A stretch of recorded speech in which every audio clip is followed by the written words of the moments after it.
ശനിയാഴ്ച രാവിലെയാണ് Sharjah Rolla പാർക്കിന് സമീപത്തെ ഫ്ളാറ്റിൽ കൊല്ലം തേവലക്കര സ്വദേശി അതുല്യയെ തൂങ്ങി മരിച്ച നിലയിൽ കണ്ടെത്തിയത്. ഒരു വർഷമായി ഭർത്താവിനൊപ്പം ഷാർജയിൽ താമസിക്കുകയായിരുന്നു. ഭർത്താവ് സതീഷ് ശങ്കറിൽ നിന്ന് ക്രൂരപീഡനം നേരിട്ടതായി അതുല്യയുടെ കുടുംബം അറിയിച്ചു. അതുല്യയുടെ പിറന്നാൾ ദിനത്തിൽ കൂടിയായിരുന്നു ഈ ദാരുണ സംഭവം. സതീഷ് മദ്യപിച്ച് ക്രൂരമായി പീഡിപ്പിക്കാറുണ്ടായിരുന്നുവെന്ന് അതുല്യ സഹോദരി അഖിലയോട് പറഞ്ഞിരുന്നതായും ബന്ധുക്കൾ പറയുന്നു. ഷെയർ ചെയ്യുന്നതെന്ന് വെച്ച് കഴിഞ്ഞാൽ സിസ്റ്ററുമായിട്ടും, അതായത് അഖിലയായിട്ടും പിന്നെ വല്യമ്മയായിട്ടും. ഇത് ലാസ്റ്റ് ഇപ്പം കുറേ നാളായി ഇവള് ഡിവോഴ്സ് ആവാനായിട്ട് ഇങ്ങനെ ഒരു ചാൻസ് വരെ വന്നിരുന്നേ. അപ്പം നമ്മൾ ഫാമിലിയായിട്ടെല്ലാം ഒത്തുതീർപ്പാക്കി വിട്ടേ. ഒരിക്കലും അവളങ്ങനെ സൂയിസൈഡ് ചെയ്യുന്നതായിട്ട് നമുക്ക് ഇല്ല, അങ്ങനെ ഇതില്ല.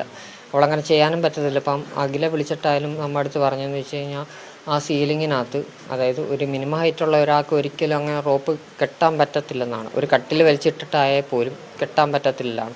അപ്പോൾ അവർ അമ്മ എന്തൊക്കെയോ ഇന്നലെ ഇഷ്യൂ നടന്നിട്ടുണ്ട് എന്നും പറഞ്ഞു.